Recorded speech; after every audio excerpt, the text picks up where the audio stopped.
All right, it's time to get the Yoshi on. I got the full R77 system. This has the works finish. I went with the stainless steel and carbon fiber combo. Nothing against the all carbon fiber look, but I just dig that stainless steel look. I think it looks very classy. Okay, now I want to talk really quickly about why I chose this particular setup over some others. There are a ton of exhaust setups for this, both slip-ons and full systems. There are a lot of full systems for this because it's such an easy little bike to put a full system on. First and foremost, you're either doing this for sound or you're doing it for a little bit of boosted performance or maybe a little bit of both. I am quite honestly doing it 100% for sound. Yes, I'm going to get a tiny little bit of performance out of it after I get it dyno tuned, but it's already such a fun ride as it is. That isn't really important to me. But the sound out of this, oh, hair-raising. Absolutely love the tone. I am a tone chaser. Now, there are a lot of different tones that the exhaust systems on this engine give you, and it's complete personal preference. Some are very high-pitched, some are very rumbly, some are just obnoxiously loud. It's whatever you want to go for. But if you can listen to them in person or find really high quality recordings of them on YouTube, usually every single exhaust system, you're going to find about 20 different recordings of them, and they're all going to be slightly different, but you can at least get an idea of what the tone sounds like. This one, the Yoshi system, it really brings out the harmonics of the engine. It changes the characteristic of the sound, and it's just beautiful. It's going to be up to you what you like. If you like the higher pitch, kind of racy or Lamborghini type sound, the Akrapovic would be an excellent solution for you. It's a little bit more expensive, and the nice thing about that is it does keep the stock look. This has a nice tucked in, all underneath the bike kind of setup with the baffle underneath. There isn't really a traditional can on the stock system. This is just a little outlet. That's all cosmetic. There's a big square box underneath that does all the baffling, and that system pretty much does the same thing with three little pipes just coming out the side like that. The Yoshi, obviously it's a traditional shaped can. It's like a hexagon, but it's going to wedge in. It's not going to be up here like a typical sport bike. I really don't like those at all. It tucks in and just pokes out a little bit. Still looks great in my opinion. Another big difference between certain systems is the angle of the dangle. Notice the stock pipes here, they hug the frame. They're down at an angle. Some systems, they come straight down and then straight across. So you end up with this triangle gap right here. I think that's really ugly. So that's another thing to look at as far as your choice in systems, but really it comes down to sound. If you're doing a full system, you're within a few horsepower between all of them. You're not going to notice it. So first thing we have to do is get this stock system off. The only thing you may need to buy, and it depends on how many hours are on your bike, are exhaust gaskets. This is brand new, literally just a few minutes riding it from the showroom down to my garage here, so I'm going to be able to reuse the gaskets no problem. Other than that, it's just spinning some bolts. I'm just going to follow the instructions here. It's basically remove the exhaust system, put on a bracket, start bolting on stuff, fit it, tweak it, bada bing, bada boom. Let's go.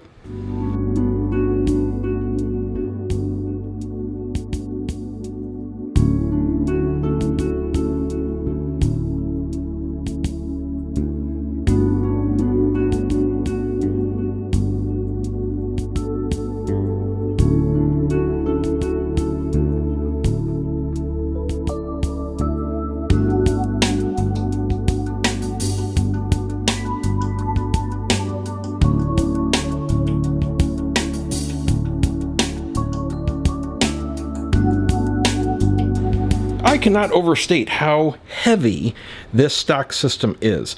I think the spec said it's about a 22-pound difference, and I'll tell you what, it feels every bit of it. This thing is like a pile of bricks. The square bit is the muffler. That's the entire baffle chamber. And see, that's just the little outlet port, basically the tailpipe coming out the side that looks like your traditional muffler, but it's just that vanity piece there. Whew, what a difference that'll make just in weight. Even though it's really low on the bike, you do notice big changes in weight like that, especially in flickability. Looks sharp though. I mean, it does look like a really nice system, and I love the way it looks on the bike. All right, say goodbye to that. I'm going to set that aside. It'll probably never be used again, but you never know. I don't throw out stock parts.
There she is. Oh, so much better.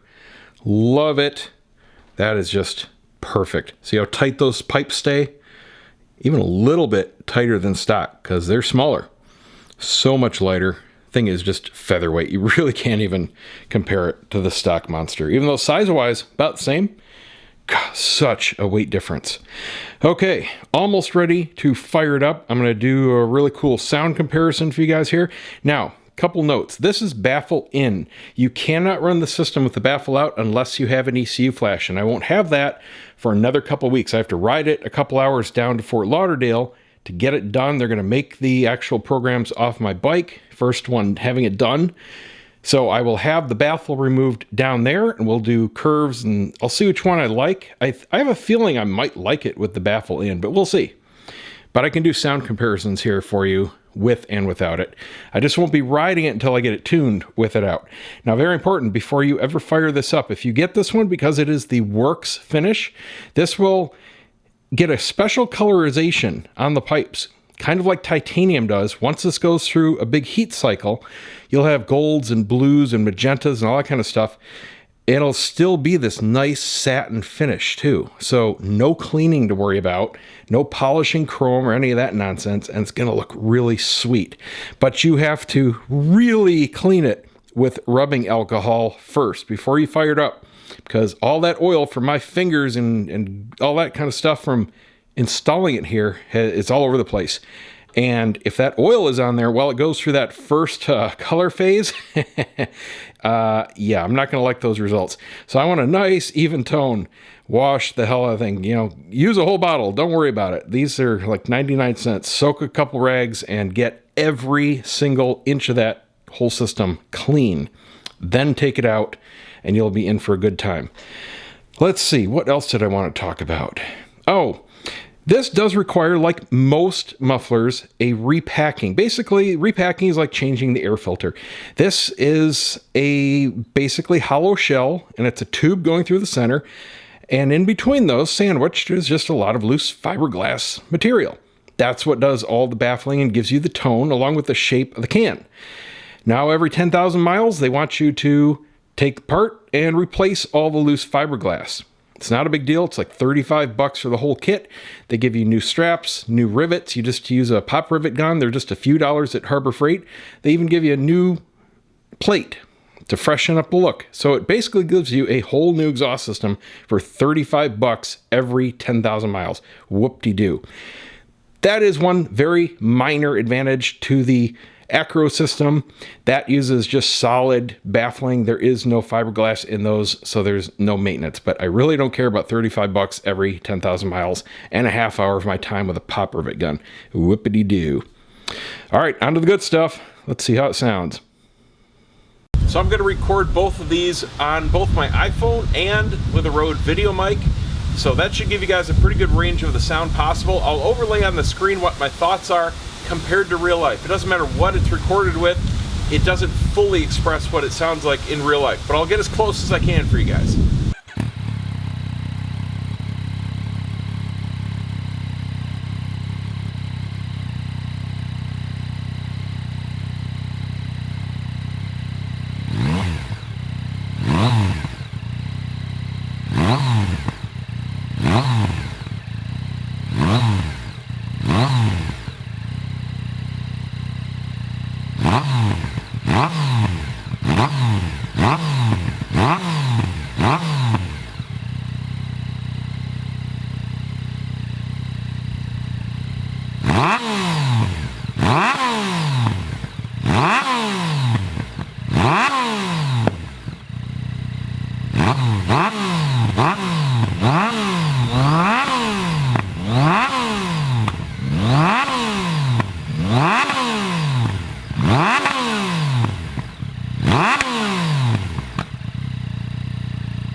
Okay, so here are my thoughts about the difference between baffle in and baffle out. This is going to come down to how you are using the bike. This is my second bike. It's just for having fun. I may keep the baffle out. I'm going to have to make a decision because you can't just flip-flop between the two. It takes a different ECU tune, or you're not going to have the absolute perfect values if you tune for one and then flip to the other. So, here's what the difference is in real life.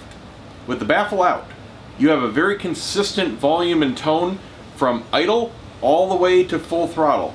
It really is about the same whether you're just cruising on it or really getting on it.